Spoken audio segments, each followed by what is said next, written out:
Bonjour Alain, Bonjour. bienvenue sur Conseil Immo.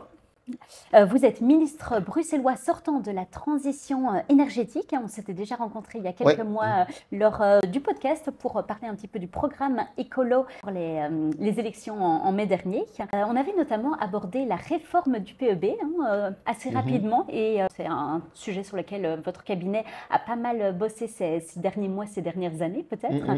Et ça tombe bien parce que finalement, c'est la raison pour laquelle on se retrouve aujourd'hui. Est-ce que vous pouvez peut-être commencer par remettre un petit peu de contexte? De quoi est-ce qu'on parle? Ça vient d'où? C'est quoi l'objectif de cette réforme du PEB? Alors, vous le savez, hein, le certificat PEB, c'est un instrument de mesure de la performance énergétique d'un logement ou d'un bâtiment en général. Alors, il a toujours évolué dans le temps et ça devient de plus en plus important de le faire évoluer puisque le certificat PEB est de moins en moins juste un outil indicatif et va devenir un outil obligatoire et une mesure obligatoire, avec un impact concret sur le marché, puisque ça peut influencer, par exemple, le fait que vous soyez obligé ou pas de rénover votre bien. Du coup, ce certificat PEB doit devenir vraiment un outil de facilitation de la rénovation du bâti, mais aussi un outil qui soit de plus en plus fiable.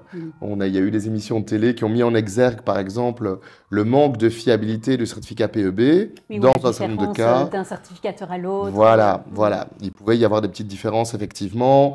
Il était mis en exergue aussi une trop grande différence entre le résultat du certificat PEB en termes de consommation, en kilowatts par mètre carré par an, avec la réalité, la consommation réelle du bien.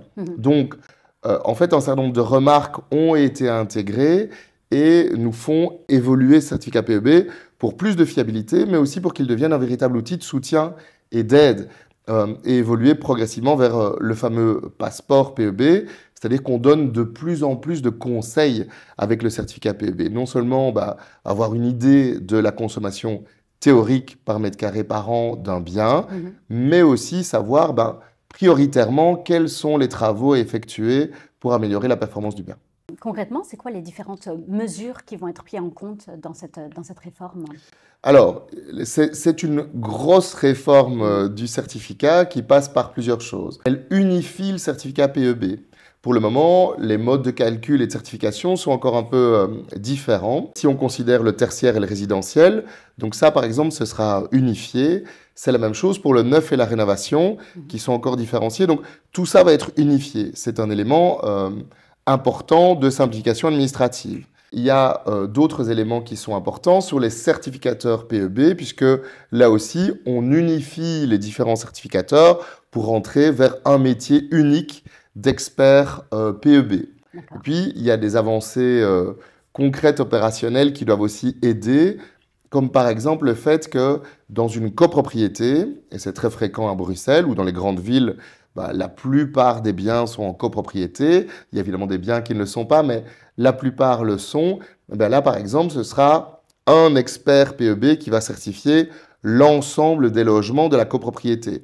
Vous ne pourrez plus avoir un certificateur Y qui certifie 2 des logements, par exemple de la copro, et puis un autre qui certifie les 2 autres.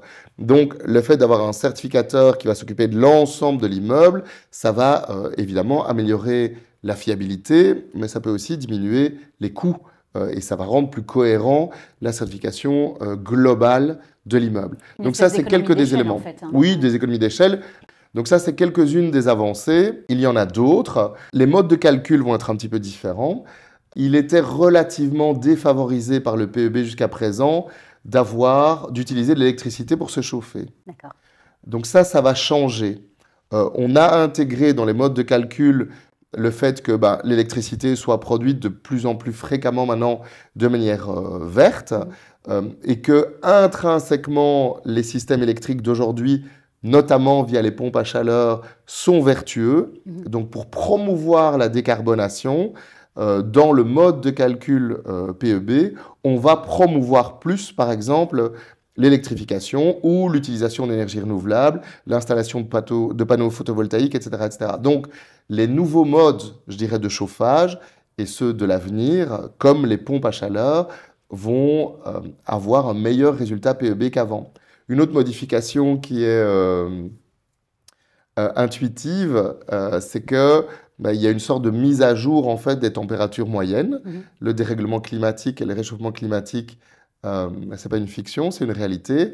On sait que les hivers sont plus doux maintenant qu'ils ne l'étaient il y a 30 ans ou il y a 40 ans, et donc on décale en fait les températures. Ça a aussi une implication en fait sur le résultat, puisqu'effectivement, si on considère que en hiver, il fait extrêmement froid ou un petit peu moins froid, eh bien, la consommation théorique va être différente. Effectivement, s'il gèle à moins 5 degrés la nuit ou que la température reste à 2 degrés la nuit, votre chaudière ou votre système de chauffage ne va pas produire la même chose comme énergie pour maintenir une température minimale.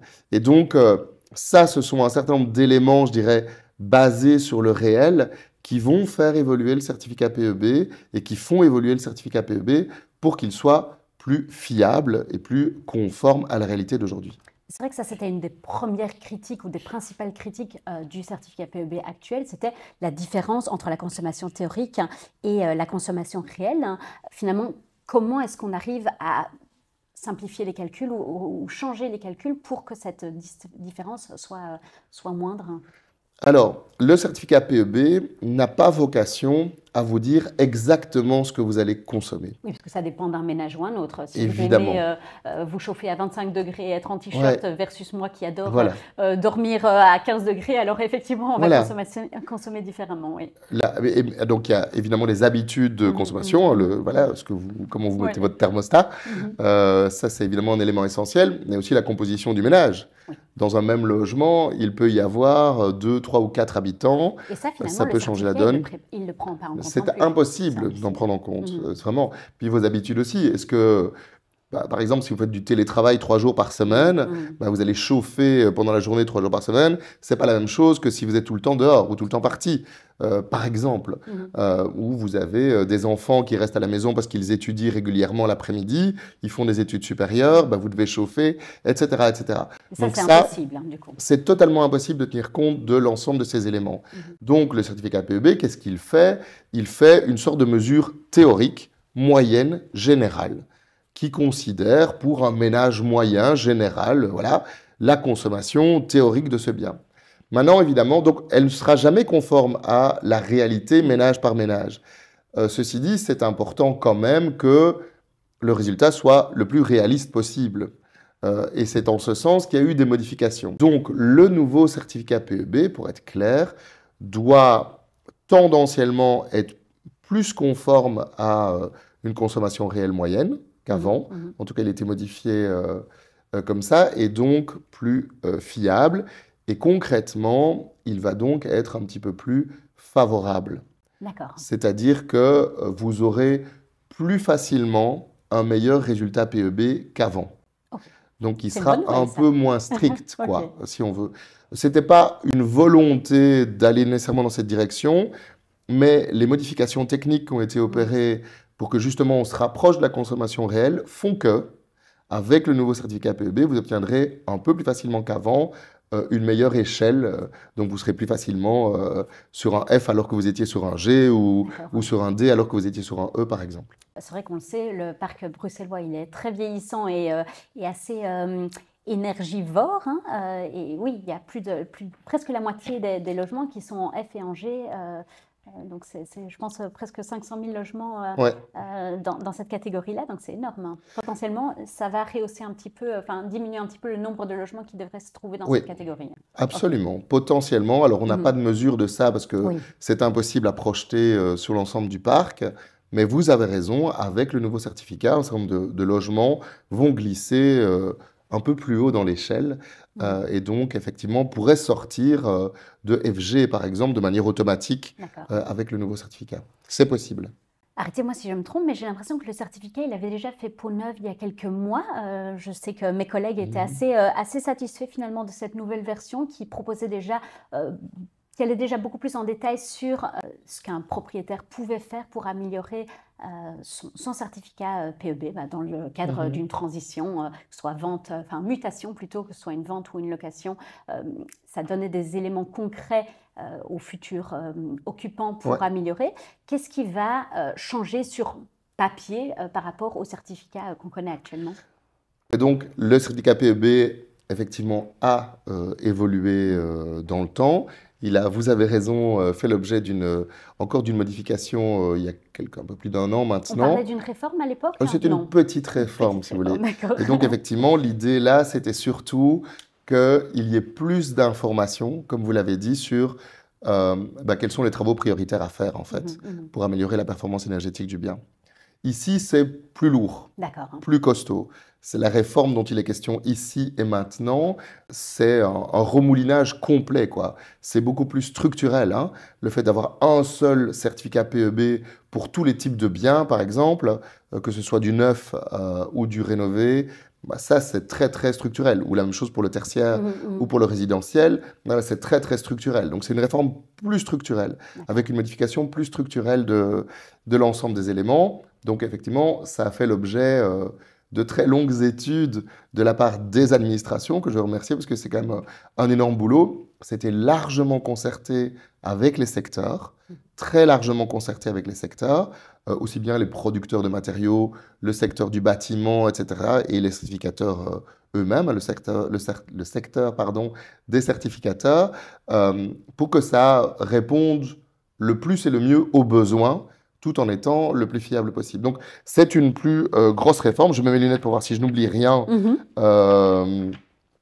Plus proche de la consommation réelle. Unification, je vous l'ai dit, hein, toutes les réglementations précédentes sont unifiées dans une seule réglementation PEB. Un seul métier d'expert PEB, donc fini d'avoir des conseillers, des certificateurs, etc., parfois spécialisés soit sur le résidentiel, soit sur le tertiaire. Tout ça est unifié maintenant. Donc, il y a un profond travail de sensibilisation. Valoriser la décarbonation, je vous l'ai dit aussi. C'est vrai que pour le moment, si vous utilisez un système de chauffe électrique, même une pompe à chaleur, vous êtes plutôt dévalorisé ou défavorisé. On va changer ce paradigme. On encourage aussi le photovoltaïque, avec l'exigence progressive pour les nouveaux bâtiments, mais aussi les rénovations lourdes, d'installer des panneaux photovoltaïques. Et puis, on essaye d'avoir plus de cohérence avec les autres régions, en tout cas sur les modes de calcul. C'est-à-dire que l'échelle ne va pas encore être la même entre les 3 régions, mais sur un certain nombre de modes de calcul, notamment les hauteurs sous plafond, par exemple, on est inspiré de ce qui se passe en Wallonie. On essaye de faire en sorte que les modes de calcul soient plus cohérents entre les régions.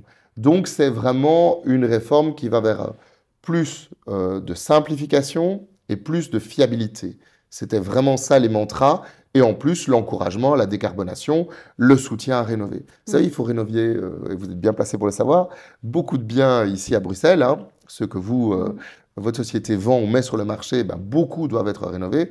On doit aider les gens à rénover. On ne peut pas juste leur dire rénover parce que c'est bien de rénover. Certes, ils sont encouragés parce qu'en rénovant, ils pourront avoir des factures énergétiques moins chères par la suite. On peut consommer moins. C'est du très long terme. C'est du long terme, donc il faut aider et soutenir. C'est pour ça qu'il faut des systèmes de primes et de soutien, il faut des prêts à taux zéro, etc., pour encourager, mais aussi un système PEB et de certification PEB qui soit à la hauteur de l'enjeu. Et c'est vraiment ça le sens de cette réforme du certificat.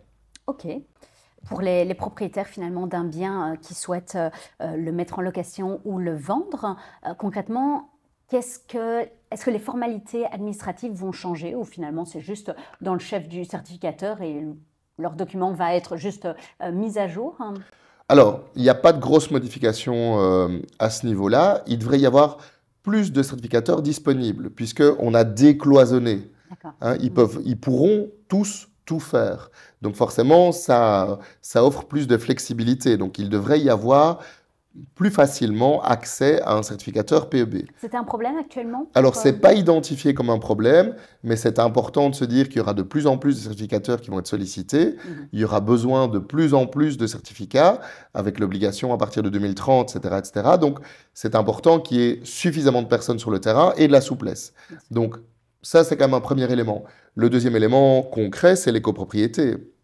Vous aurez un certificateur ou un expert PEB pour l'ensemble de la copropriété. Ça, c'est, je dirais, un impact concret, direct pour les gens. Qu'est-ce qui se passe pour les propriétaires qui ont déjà en leur possession un certificat PEB qui sera du coup plus tout à fait aligné avec la nouvelle réforme? Comment ça va s'organiser? Vous l'encouragez à faire un nouveau certificat? Est-ce qu'il va être obligé de faire un nouveau certificat? Non, le certificat, il est valable 10 ans. D'accord, ouais. Donc, si vous faites une certification maintenant, sous le régime actuel, elle est encore valable 10 ans. Et vous pouvez la Vous ne conserver. encouragez pas, puisqu'a priori, ce sera peut-être en ma défaveur si je le faisais aujourd'hui. Alors oui et non. Si votre certificat actuel vous dit de toute façon il faudrait rénover, vous allez quand même rénover. Oui, bien sûr. Ouais. Et après rénovation, vous pourrez refaire un nouveau puisque vous aurez amélioré la performance énergétique de votre bien. Si vous avez déjà un certificat qui vous met, je sais pas moi, sur du D par exemple, voilà, je veux dire, ça ne change pas grand-chose. Donc il n'y a pas de nouvelle obligation. Vous pouvez continuer à certifier avec le certificat actuel. Il sera valable 10 ans. Et puis quand le nouveau certificat sera en route, d'ici à peu près une année, puisqu'on perd un peu de retard avec l'absence de gouvernement de plein exercice, vous pourrez passer au nouveau si vous le désirez. C'est vraiment le libre choix, la libre appréciation des personnes. La transition va se faire en douceur. Ok, super. Du coup, vous avez anticipé ma prochaine question, c'était finalement les délais. On parle de plus ou moins une année avant la mise en ordre, en effet de cette réforme. Ouais. Alors moi, comme ministre maintenant en affaires courantes, j'ai plus les mêmes pouvoirs et le gouvernement actuel n'a plus les mêmes pouvoirs qu'un gouvernement de plein exercice. On a néanmoins continué à instruire le dossier puisque c'est des années de travail, en fait, cette réforme globale du certificat PEB, de la part de mon cabinet, mais aussi des administrations et des acteurs de terrain, la concertation dans l'Alliance Rénolution, par exemple. Du coup, ce qu'on espère, c'est pouvoir faire approuver par ce gouvernement d'affaires courantes de manière définitive le nouveau certificat, une troisième lecture, c'est-à-dire donc que l'arrêté à ce moment-là est boulonné, il est prêt. Donc, sauf blocage politique, le gouvernement en affaires courantes pourra l'approuver dans quelques semaines. J'espère que ce sera le cas. Je ne peux pas le garantir parce que ça va dépendre de mes collègues, mais a priori, c'est une réforme positive pour tout le monde, largement concertée. Elle ne devrait pas faire l'objet d'un blocage politique et on peut considérer qu'elle rentre dans le cadre des affaires courantes puisque les lectures antérieures ont été approuvées en plein exercice. Donc c'est vraiment la continuation de quelque chose qui était lancé, quoi. Donc j'espère que ce sera approuvé dans quelques semaines. On va déposer ça sur la table du gouvernement au mois de mars, vraisemblablement. Après ça, il faut lancer, effectivement, l'administration doit travailler sur un nouveau logiciel, puisque cette intégration métier PEB nécessite une réforme complète du logiciel PEB et une formation des certificateurs. Et ça va prendre des mois. Ok, super clair. Vous l'avez rapidement abordé, le passeport rénovation qui devrait finalement être introduit pour aider les propriétaires à planifier leurs travaux. Vous savez m'expliquer un petit peu ce que c'est et en quoi ça diffère du certificat PEB? Donc le passeport, c'est une obligation européenne qui s'impose un petit peu partout, qui doit être transposée par les États membres, les régions, le cas échéant.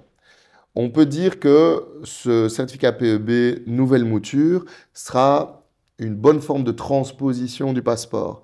C'est-à-dire que l'essentiel de ce qui est prévu dans le cadre du passeport va être progressivement intégré dans ce certificat PEB. S'il manque des éléments, c'est le prochain gouvernement qui va devoir le faire. En fait, l'idée, c'est vraiment d'aider et de soutenir mieux les personnes dans le parcours de rénovation du bien. En août dernier, finalement, il n'y avait plus de fonds nécessaires pour alimenter les primes à la rénovation. C'est, j'imagine, quelque chose qui va devoir être aussi réfléchi, puisqu'il y a, on le disait, rien qu'à Bruxelles, presque 500 000 logements qui vont devoir être rénovés dans un laps de temps assez court. Oui, j'imagine que ça, c'est pas le gouvernement en affaires courantes qui s'en occupe, c'est le prochain, mais ça va être, j'imagine, une pomme de discorde potentiellement, ou en tout cas, enfin, on le connaît, hein, les finances de Bruxelles ne sont pas au beau fixe. Comment on va gérer finalement cette main dans le dos pour les propriétaires pour les accompagner à cette transition énergétique? Donc c'est vraiment un enjeu qui est gigantesque. C'est vrai qu'ici, sous la législature qui s'est achevée, on avait misé sur plusieurs choses pour encourager la rénovation du bâti. D'une part, de la réglementation, avec de nouvelles obligations, c'est vrai, d'ici 2030, puis 2033, etc., etc. Mais aussi plus de soutien. Donc on avait plus que doublé les budgets régionaux alloués à des soutiens directs. On a aussi plus que doublé tous les budgets liés à l'accompagnement, au Home-Grade, le réseau Habitat, etc., pour aider les gens. On a lancé des tas de nouvelles choses aussi. On a amplifié les prêts dits éco-réno, c'est-à-dire les prêts à taux réduit pour les personnes qui rénovent. On a lancé un certain nombre d'expérimentations aussi sur la rénovation du bâti, notamment la rénovation par quartier, etc., etc., etc. Il faut maintenant aller plus loin. Il faut dépasser le stade des premières réflexions ou des expériences pilotes, etc., etc. Faut faire de la rénovation par quartier plus massive, trouver des solutions aux problématiques de financement, avec les prêts à taux zéro, mais aussi avec des tiers investisseurs. Là aussi, des expérimentations ont été lancées, mais il faut déployer ça plus largement. Donc, c'est l'idée qu'un tiers, un organisme public, privé ou public-privé, investisse pour vous et il se rémunère sur vos économies d'énergie. Ça, c'est le principe général du tiers investisseur pour la rénovation du bâti. C'est largement développé sur le renouvelable, avec les panneaux photovoltaïques, par exemple. Voilà, les tiers investisseurs représentent, en tout cas pour les particuliers, l'essentiel des panneaux qui sont installés à Bruxelles. Donc, ce type de dispositif doit être amplifié. Mais il faut conserver, à mon estime, un système de soutien direct, des primes. Pourquoi? Parce qu'en fait, les primes, d'abord, elles sont un signal clair que le pouvoir public vous soutient. Et donc, il y a un aspect symbolique quand même. On vous dit, vous êtes obligé de rénover. Ou vous avez la volonté de rénover parce que le pouvoir public vous dit, c'est bien de rénover. C'est bien que le pouvoir public fasse un geste en disant, OK, vous allez devoir mettre de l'argent sur la table, mais on en met aussi pour vous aider. Donc ça, c'est un élément. Deuxième élément, ça raccourcit la durée de retour sur investissement, puisqu'en fait, il y a un cofinancement par le pouvoir public. Et ça, évidemment, c'est important si vous investissez directement l'argent, mais aussi si un tiers investisseur le fait, et aussi si vous devez emprunter. Maintenant, il est évident qu'il faut une maîtrise budgétaire. On avait plus que doublé les budgets, et les primes ont été victimes de leur succès.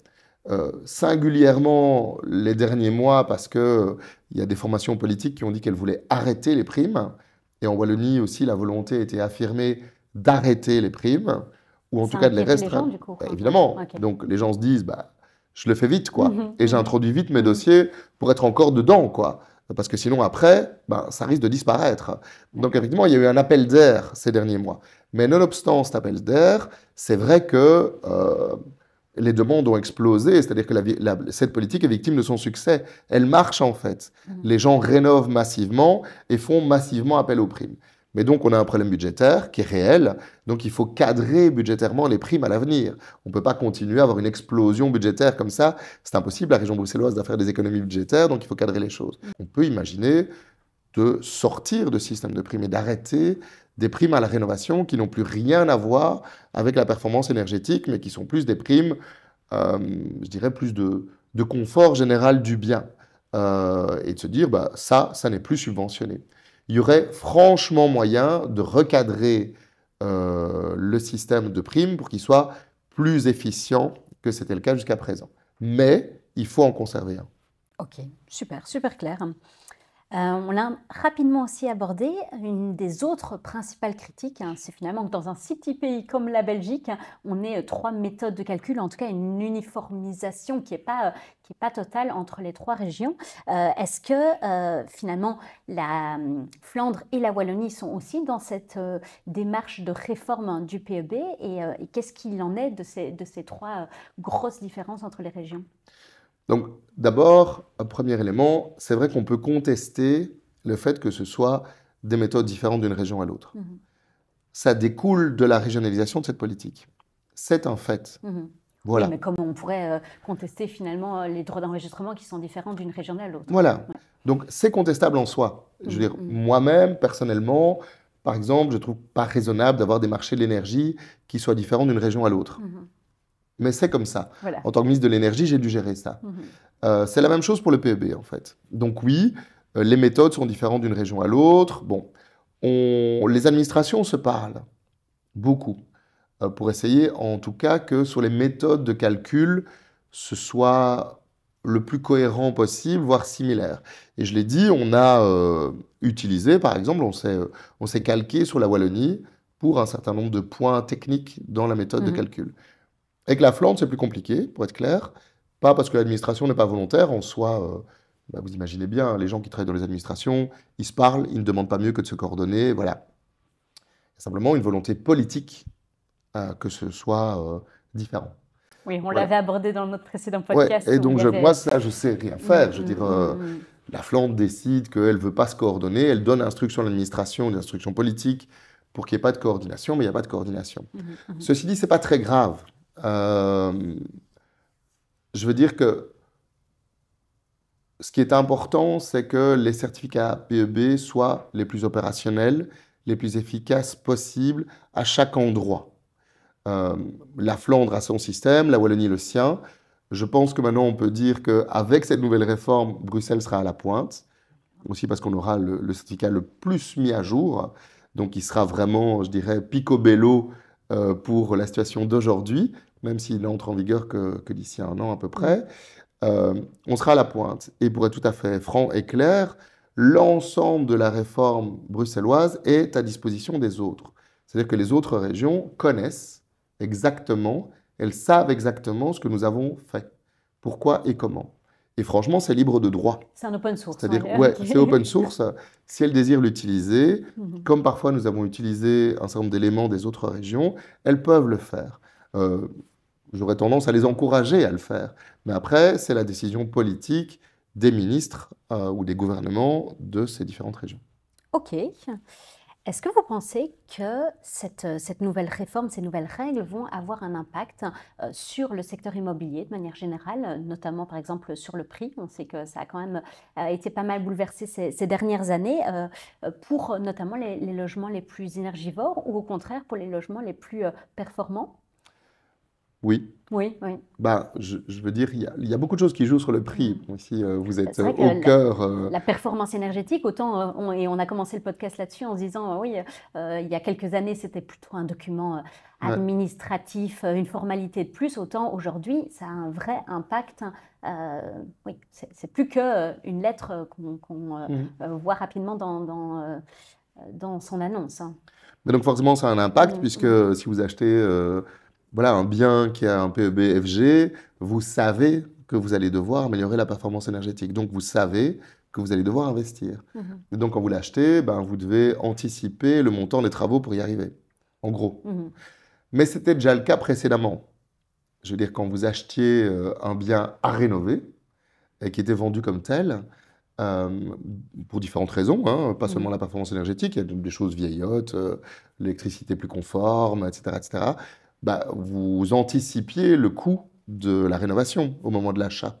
Vous dites, OK, il coûte, j'en sais rien, moins 300 000, mais je sais que je vais devoir remettre 150 000 de travaux ou 200 000 de travaux pour atteindre un niveau acceptable d'un logement moderne aux normes électricité, gaz, tout ça. C'est la même chose, sauf que maintenant, sur la performance énergétique, vous savez que vous allez être obligé de le faire. Donc oui, et à contrario, si vous achetez un bien à une haute performance énergétique, vous savez que vous avez la paix. Voilà. On va pas, voilà, vous avez déjà un B, un C, voilà, du neuf ou du rénové très lourdement, vous savez qu'en fait, on ne va plus vous embêter. Donc effectivement, il y a une survalorisation de ce type de ce bien. Et il peut y avoir une pression à la baisse sur le prix des biens qui sont des passoires énergétiques parce qu'il faut inclure le coût de la rénovation dedans. Alors qu'avant, on pouvait un peu faire semblant que ça n'existait pas. Et on pouvait se dire, ouais, on sait bien que ce truc est pas du tout en état et qu'il faut en mettre beaucoup d'argent pour rénover, mais bon, voilà quoi. Maintenant, c'est plus clair. Des travaux énergétiques sont quand même plus onéreux que des travaux cosmétiques, on va dire. Refaire une cuisine, on peut s'en sortir avec 10-15 000 euros si on va chercher une cuisine bas de gamme, tandis que des rénovations énergétiques, c'est quand même des matériaux qui coûtent assez cher, non? Alors souvent, quand on rénovait un bien, on parle quand même très vite en général de changer l'électricité. Elle est en général plus aux normes. Je parle de bâtiments plus anciens. Ça peut être la même chose pour le gaz et les systèmes de chauffe. Chaudière et tout ça. Ne parlons même pas de la plomberie. Salle de bain, plomberie. Salle de bain, plomberie. Enfin, on évite quand même sur des travaux qui coûtent, quoi. Et sur la performance énergétique, tout dépend du niveau qu'on veut atteindre.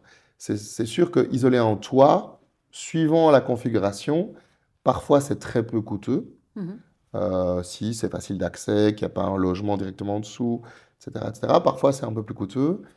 Les châssis, ça dépend un peu, la situation, etc., etc. Ce que je veux dire, c'est que tout dépend le niveau qu'on veut atteindre et le type de travaux qu'on fait, quoi. Maintenant, c'est vrai que ça coûte de l'argent. Donc oui, on ne va pas se mentir. Ça peut exercer une pression à la baisse sur le prix d'un certain nombre de biens et induire un décalage plus important entre les biens qui sont déjà performants d'un point de vue énergétique et ceux qui ne le sont pas du tout. Avant, en fait, on intégrait relativement peu cette différence sur l'énergie, je veux dire. On pouvait l'intégrer sur la qualité générale, le confort. Ah ben, il y a déjà une magnifique cuisine super bien équipée. Bon, voilà, ça valorise un peu. Mais l'énergie, on en tenait relativement peu compte. Maintenant, effectivement, je pense que le marché, de plus en plus, intègre ça. Et donc, oui, ça décale un petit peu les choses.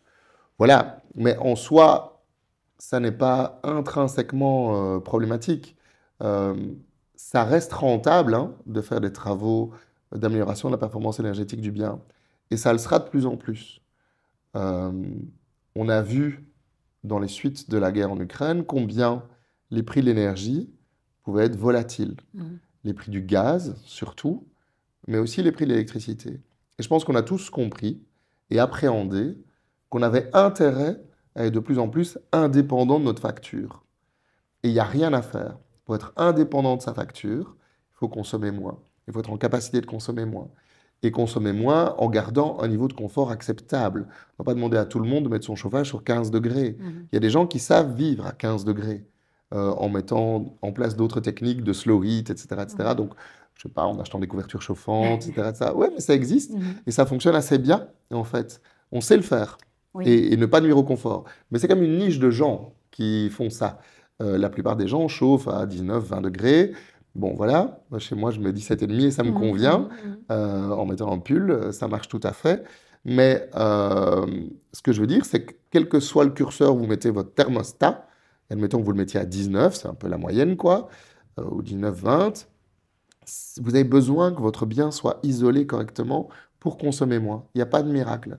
Donc, si vous voulez vous déstresser par rapport à votre facture d'énergie et faire des économies là-dessus, il faut que le bien soit isolé. J'ai fait une série de questions assez rapides, de stéréotypes sur le PEB. On va dire un petit vrai ou faux, un petit Fast and Curious. Vous me dites juste si c'est vrai, si c'est faux. Le certificat PEB était jusqu'à présent plus strict à Bruxelles qu'en Wallonie et en Flandre. C'est faux si on considère le calcul sur kilowattheure par mètre carré par an. C'est vrai si on considère l'échelle FG. D'accord. Mais ça découle des obligations européennes et du fait qu'on doit partir pour établir l'échelle de la consommation moyenne ou la consommation théorique moyenne. Or, à Bruxelles, même si nous avons un bâti plus ancien, on a aussi beaucoup moins de cas de façade.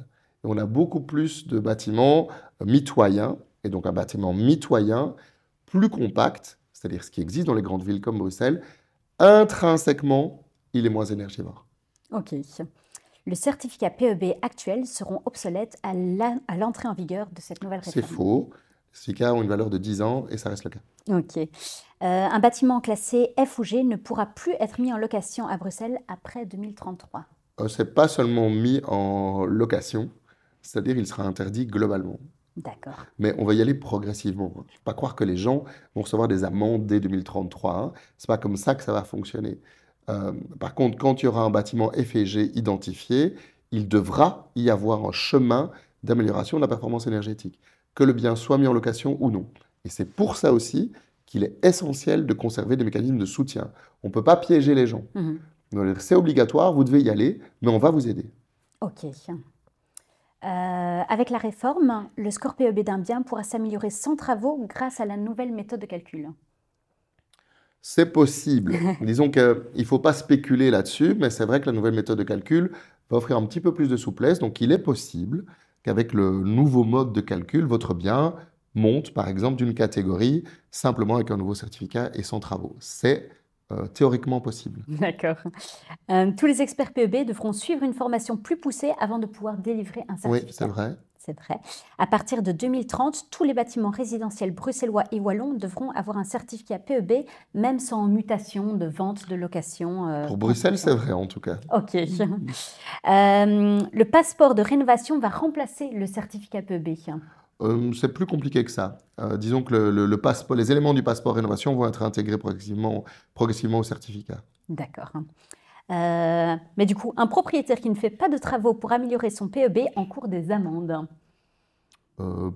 Pas nécessairement, tout dépend quelle est la performance. C'est vrai que d'ici 2033, si c'est une passoire énergétique, FG, alors oui, il peut ultimement y avoir un système d'amende. Mais soyons clairs, l'amende, c'est le bout du chemin.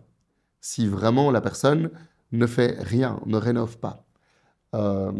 Et puis, je l'ai dit, il faut absolument mettre en place des mécanismes de soutien qui font en sorte qu'on ne piège pas les gens. C'est-à-dire, on leur dit, vous devez rénover d'ici 2033, mais voilà comment on va vous aider à le faire et comment on va vous soutenir dans cette démarche-là et trouver des solutions avec vous. Donc, c'est ça, hein, le but du jeu. L'amende, c'est vraiment ultimement s'il y a un problème. Par ailleurs, pour les obligations en 2045, si la personne occupe son bien elle-même et qu'elle démontre que sa consommation énergétique est dans les objectifs qui sont attendus pour 2045, quel que soit son niveau PEB, eh bien, en fait, elle n'aura pas d'obligation. Donc, la consommation effective qu'on parlait tout à l'heure. Hein. D'accord. Oui, pour un ménage donné. Ouais. D'accord. Mais donc ça, c'est pour des propriétaires occupants. Super. Et enfin, les locataires pourront exiger de leurs propriétaires une amélioration du PEB de leur logement. Non, mais ils n'ont pas à le faire particulièrement puisqu'il y a des obligations qui se mettent en place progressivement. Par contre, ils auront accès au certificat PEB. D'accord. Peut-être avant de clôturer, j'ai quelques questions qui dépassent un peu plus finalement les marges strictes Ouais. de la réforme PEB. Finalement, on l'a mentionné en 2033, on a une potentielle disparition des PEB F et G. En tout cas, on pousse vraiment le propriétaire à y arriver. On parlait du nombre qui est quand même faramineux, hein, je pense entre 450 000 et 500 000 logements à Bruxelles. Est-ce que c'est possible Théoriquement, oui. Effectivement, est-ce que c'est possible d'y arriver d'ici 8 ans? Oui, Ouais. c'est possible d'y arriver. C'est vraiment au cœur des travaux de l'Alliance Rénolution. L'Alliance Rénolution, parce qu'on connaît Rénolution via les primes Rénolution, c'est un aspect. Le plus important, c'est une grosse alliance avec tout le monde autour de la table, avec des groupes de travail qui travaillent sur les différentes thématiques. Parce qu'effectivement, on doit améliorer des choses. Il y a les systèmes de soutien, hein, on en a parlé tout à l'heure. Il y a la question urbanistique, qui bien souvent est encore un frein. Et donc, comment est-ce qu'on lève les freins urbanistiquement? Il y a plein de propositions sur la table. S'il y avait un gouvernement de plein exercice, ben, je crois qu'il aurait déjà avancé dans cette direction. En tout cas, nous, on avait des fiches de négociation qui étaient prêtes pour ça, avec un certain nombre de propositions. Et il y a aussi la réforme du règlement régional d'urbanisme qui est sur la table et qui avance déjà pas mal dans cette direction, mais elle doit faire l'objet d'une approbation. Il y a la question financière, évidemment. Comment est-ce qu'on fait en sorte que les gens aient accès à du financement pour rénover, même s'ils n'ont pas d'épargne et même s'ils ont des revenus faibles? C'est vraiment une question centrale. C'est pour ça qu'il faut des prêts, c'est pour ça qu'il faut des primes, surtout pour ces personnes-là. C'est pour ça qu'il faut des prêts à taux zéro et c'est pour ça qu'il faut des systèmes de tiers investisseurs. Donc voilà, il y a tout du travail qui est fait. Voilà. Maintenant, est-ce que c'est simple? Non. Donc pour répondre à votre question, oui, c'est possible, mais évidemment, il faut lever les freins et il faut une volonté politique. Il faut une volonté politique et des différents acteurs dans les prochaines années. Ok. Alors, une petite dernière. Récemment, le gouvernement bruxellois a conclu un premier comment on dit, loyer abusif lié entre la différence entre le loyer demandé et puis la grille des loyers. Et finalement, la réforme PEB vient aussi avec cette obligation de la part des propriétaires de rénover leur logement, enfin le propriétaire bailleur, je veux dire, de rénover son logement pour le bien-être de son locataire et pour répondre aux différents enjeux climatiques.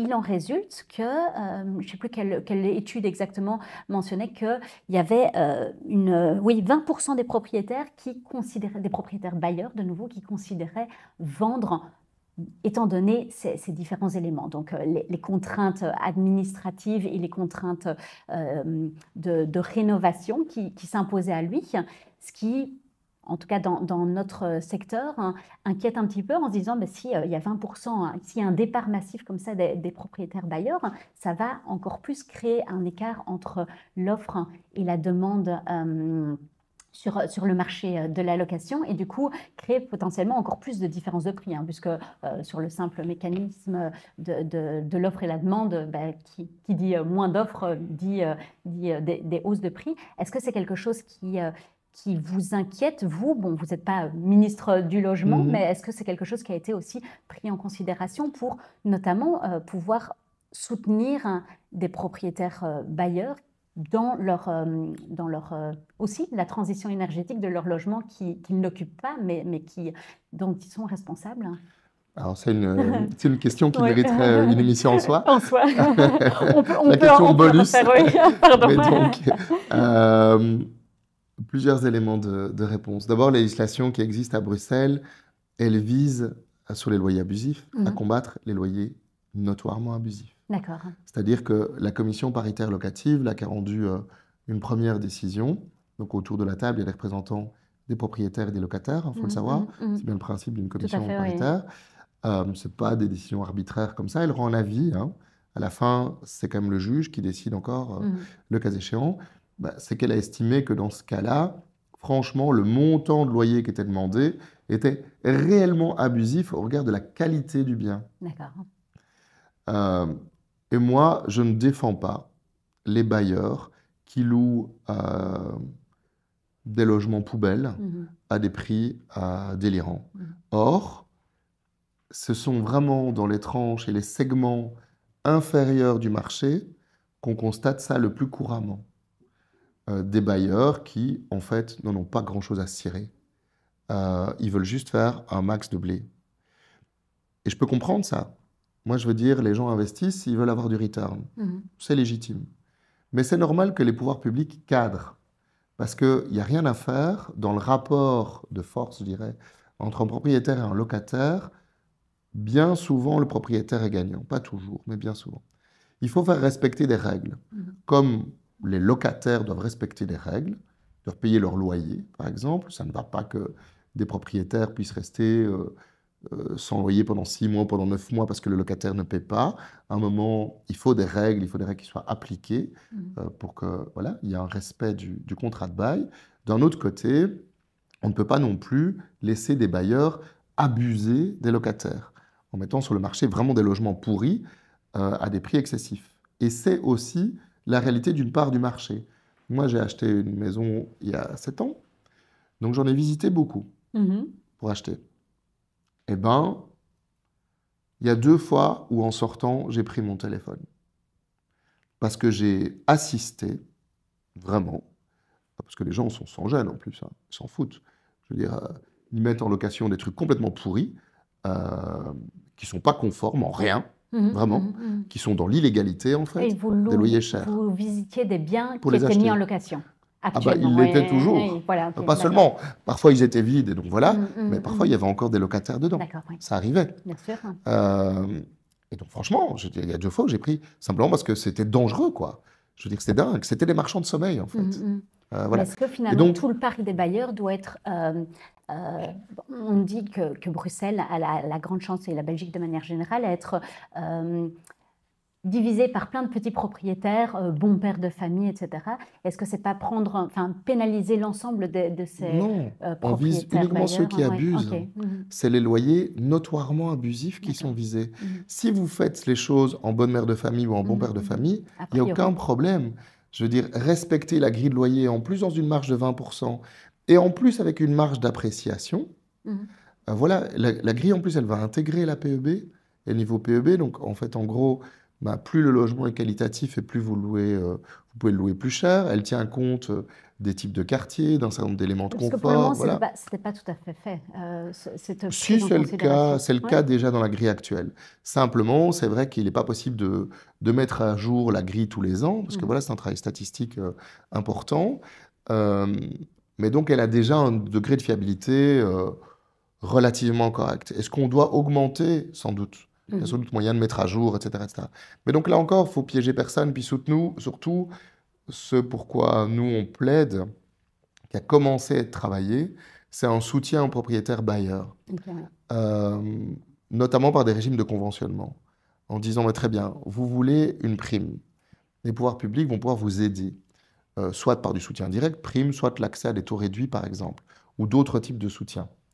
Eh bien, en échange de ce soutien, qui va quand même valoriser votre bien, et faire en sorte que votre bien va valoir plus cher, on vous aide, on le cofinance, mais en échange, il y a une convention avec les pouvoirs publics dans laquelle vous vous engagez à respecter les grilles de loyer, par exemple. Et voilà, les règles de salubrité sont progressivement apparues, et puis il y a eu l'obligation des certificats PEB, etc., etc. Donc, c'est vrai qu'il y a une régulation, en fait, qui s'amplifie quelque peu, mais dans des limites quand même raisonnables. C'est-à-dire que très franchement, et vous êtes bien placé pour le savoir, il y a quand même encore moyen d'acheter des biens et de les mettre en location avec un rendement qui soit raisonnable, considérant le rendement direct, mais aussi le rendement indirect, c'est-à-dire la prise de valeur des biens avec le temps.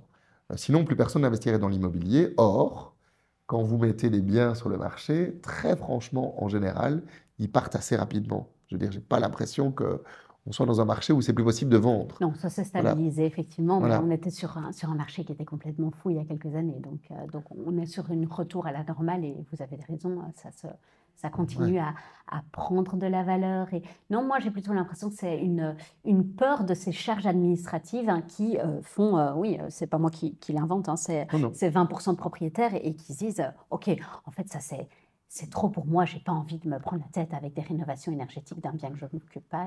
Oui, mais donc ça, je peux comprendre que quelqu'un dise, moi, je gère les rapports avec mon locataire, gérer la rénovation éventuellement lourde, j'ai pas envie, donc je revends.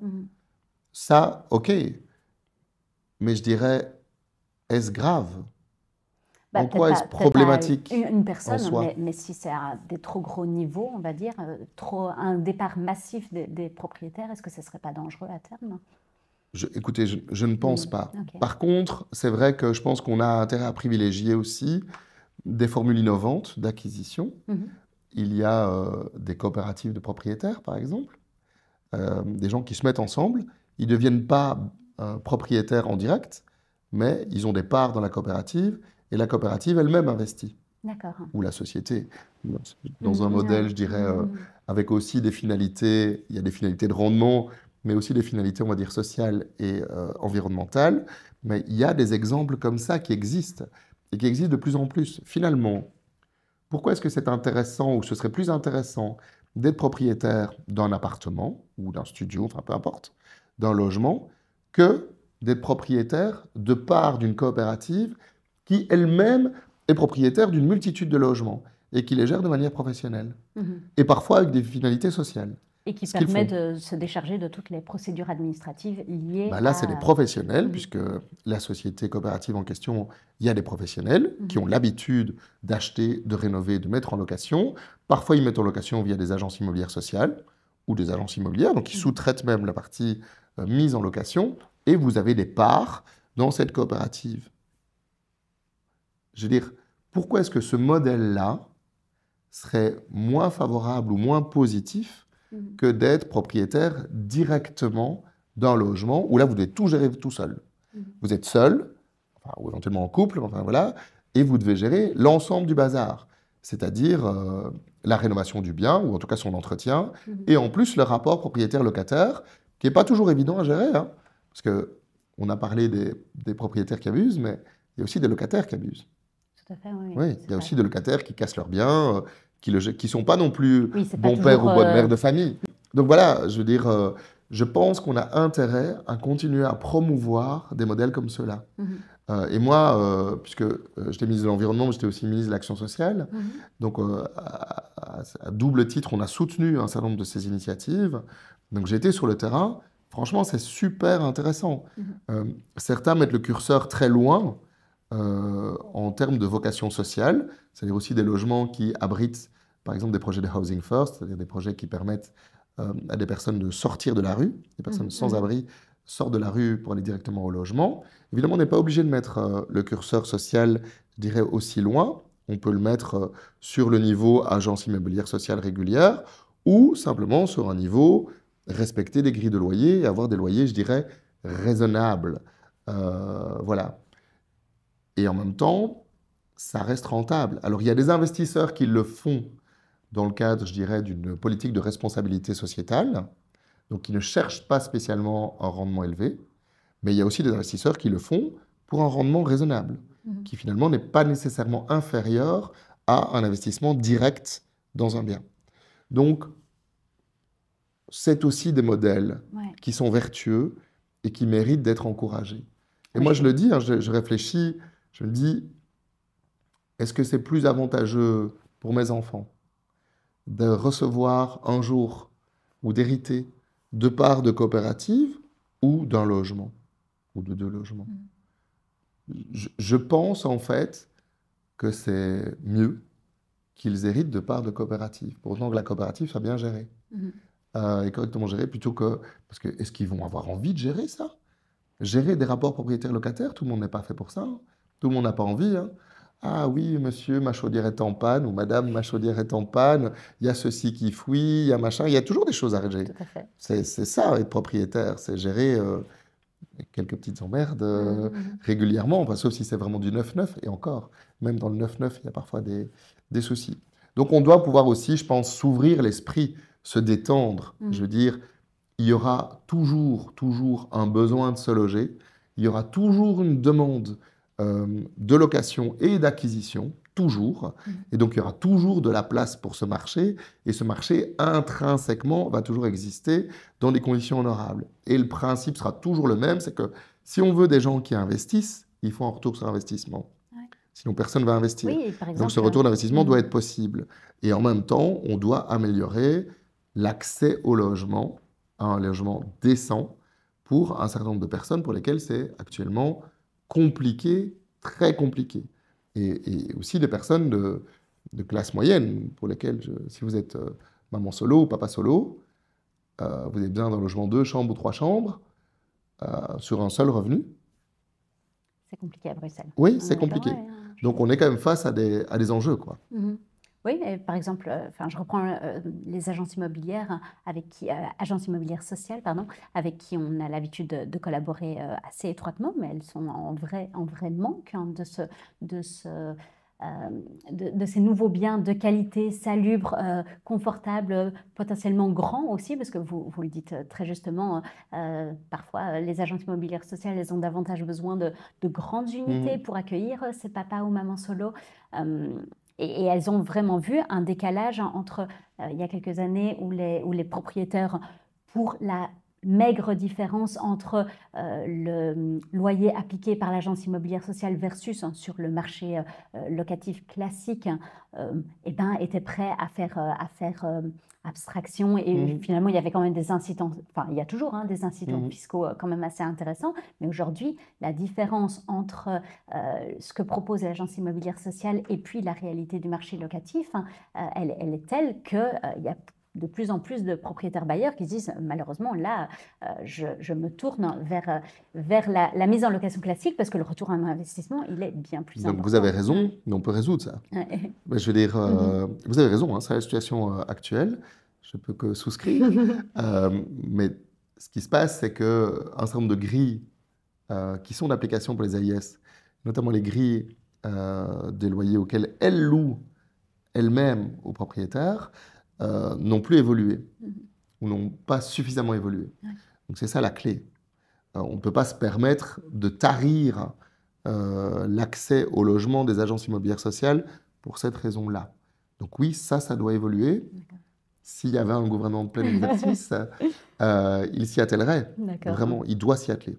Ok, super. Bon, je ne m'attendais pas à ce que ce point prenne autant de place dans ce podcast.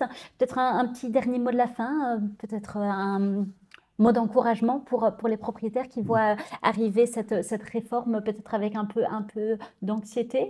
Qu'est-ce que vous leur répondriez ? Alors, je peux comprendre des inquiétudes, parce que c'est vrai que se lancer dans les travaux de rénovation, tout le monde sait que c'est incertain. On ne sait pas toujours très bien combien ça va coûter. Puis souvent, ça coûte un peu plus cher que prévu, hein, quelle que soit la rénovation qu'on fait. Il faut trouver un entrepreneur, pas toujours évident, un entrepreneur fiable, qui travaille bien, etc., etc., etc. Ce que je veux juste dire, c'est que ce qu'on a fait ces 5 dernières années, c'est mettre un maximum d'outils pour aider et soutenir. C'est pour ça qu'on a renforcé HomeGrade, par exemple, qui accompagne et qui soutient, et le réseau Habitat, qu'on a mis en place les primes ou renforcé substantiellement. Moi, ce que j'ai juste envie de dire, c'est que les pouvoirs publics, en tout cas de mon côté, et je continuerai où que je sois à œuvrer dans cette direction, doivent soutenir. On ne peut pas prendre les gens en tenaille. Et je n'imagine pas qu'un prochain gouvernement ou de prochains décideurs prennent les gens en tenaille. C'est-à-dire mettre des obligations sans les moyens pour les soutenir. Il faut les moyens pour les soutenir. Ça restera en tout cas mon mantra et je pense vraiment que c'est ce qui se passera dans les prochaines années. Super, un tout grand merci Alain. Merci à vous.